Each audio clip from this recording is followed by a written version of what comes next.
welcome to Simps Not So Anonymous. Thank you for joining us in our fight against the simp pandemic that is spreading throughout our great nation. This highly infectious disease that is making men weak and our women less submissive, destroying our families and causing our communities to fall into chaos. Today's simp tale is not fiction. These stories are based on actual events of a simp simping. The names will be changed to protect the innocent, but let's learn together, let's build together, let's fix this problem together. You know, I think I've talked multiple times about what a simp is, and truthfully what a simp is somebody that sits there and allows themselves to be manipulated and controlled by somebody they love, even though they know it's manipulation and control, even though they believe that they're loved, but at the same time, they also know a bunch of the bullshit that's going on is just ridiculous bullshit. And, eventually you recognize it. Eventually you see some of it. But, as a simp, even when you start seeing it, a lot of times you let some of it go. And you're always worried about your manipulator, your controller, that this time they mean it. This time it's not about manipulation and control. This time it was general concern or something like that. But simps, you gotta wake up. You gotta wake up. It's manipulation. It's control. They don't love you. They're using you for what you can provide. And you need to wake up. You need to go ahead and say, hey, it's blatantly obvious and it's time to move on. It's time to wake up. It's time to make a change, right? I'm going to tell you a story that's going to sound like general concern in the beginning, but by the end you're going to recognize what the truth is, and hopefully if you're going through this in your life, you recognize it and say, God damn it, it's time to make a change. Okay. So in this particular hypothetical situation, a recovering simp, trying to make their way back to being a man, had separated from their controller, from their manipulator, to move on with his life. This particular simp did very well, worked very hard, made good money, and so had his children were probably a little bit spoiled, but well taken care of.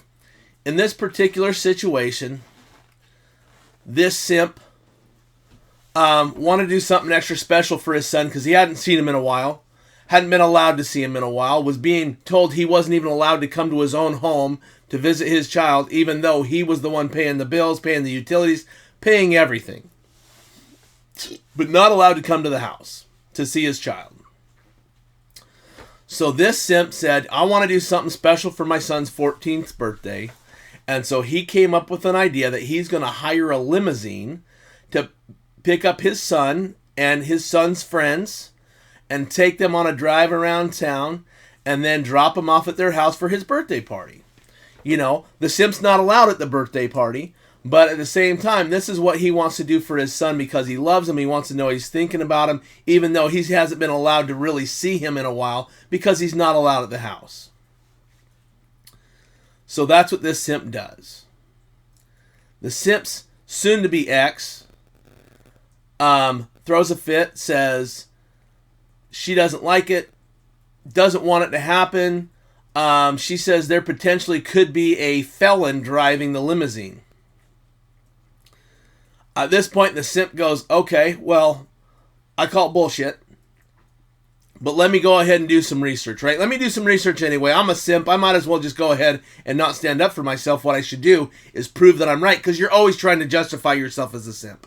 You're always trying to justify your actions as a simp, right? And you shouldn't have to justify your actions, but you start off because you believe this person loves you, and if they just understand where you're coming from, maybe they'll go ahead and back off. But it doesn't happen that way. And in this situation, it definitely did not. So this particular simp went and pulled all the information on what it takes to be a limo driver in the state of Alaska. And it takes a background check. It takes a few other things. It basically was clear that these are going to be somebody that is stand up. I'm not saying that they don't have anything in their past, whatever, but they've got a background check. They have to have a special license. It's not like this person's going to be able to steal your children and get away with it. So the simp forwards this information to his soon-to-be ex. She says, don't send me this information. I don't care. This isn't going to happen. Now, recovering simp says, it is going to happen. And this is what's going to go down. So the simp turns around and calls all other parents involved, obviously telling the ex that, I don't care what you say. If the other parents are okay with it, we're moving forward. So the simp does this. Every other parent was like, wow, this is awesome. Thank you for including my child. This is great. This seems like it'll be a lot of fun for these kids. I mean, what 14-year-old gets picked up in a limo at their junior high school, right? I mean, it's not typical. But how cool is that? With the sign of, hey, this is, so-and-so's birthday party, right? Like like they're coming to the airport. So-and-so's birthday party in this limo. So, all of the parents agreed, so it moves forward. The simp's ex can't handle that, can't stand that, so she actually goes to the child and says, boy, I'm really worried, this could be a felon that's going to be picking you up. So then the child calls their dad and says, you know what, never mind, I don't want this. The dad says, why? Well, mom said this. Dude, it's not true. Here's the information. Here's this. Don't let this ruin your birthday. Everybody's excited. Everybody already knows about it because the simp called the other parents to make sure it was going to be okay because he was worried that maybe somebody else might have a similar issue. But no, every other parent understands that you're not just some random pedophile running around in a limousine working for one of the limo companies. So, anyways, after that, the child goes ahead and moves forward, but now he feels guilty because his mother has made it very clear she doesn't want him to do that, but he's torn because his friends are doing this. So instead of taking to take a 3 hours, hypothetically 3-hour drive between their school and going home, they go straight home. They do it, but they go straight home. I think they made a stop by a gas station and go straight home. How sad. How sad to have a 14-year-old kid in a situation like that being manipulated so tough by his mom. But let's get past that. Let's just go ahead and say in this situation, because you wonder, are they legitimately worried? Are they legitimately scared? And it's, for years and years and years, you thought they were. You thought these were legitimate fears, legitimate. You don't think they're manipulating, controlling. But now you got to fast forward to after the separation, a couple years after the separation.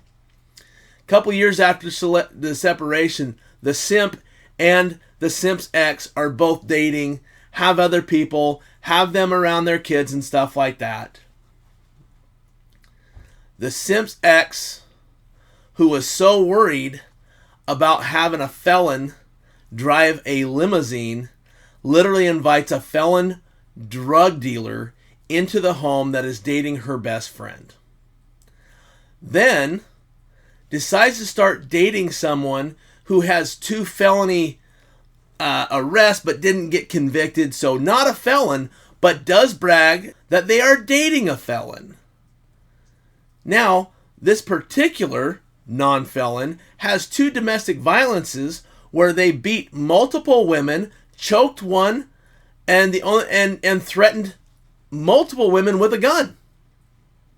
But yet, they're so worried about a limo driver who's being hired to drive their kids around being a felon, but not the one that's proven that he is violent with women and children, with their children right there. That's not a concern. So no, it's not real, simps. Wake up. It's manipulation, it's control, and you got to get out from underneath their spell. I get it, you're booty blind. I get it that you really believe that they love you for so long. I get it that you sat there in this relationship for your children, for whatever. They are manipulating and controlling your children too. You can't allow it. You need to wake up. You need to wake up. And unfortunately, you can't tell your children, because all that does is make you're talking trash about their mom now, and that's not acceptable. But you can't just sit there and take it, because you're showing your children that it's acceptable for you to be treated this way, and it's not.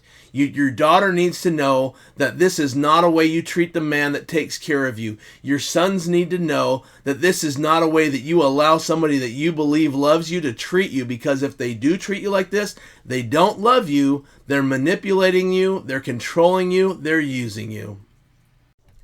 If today's story seems familiar to you, or you have a similar story, the bad news is you're a simp.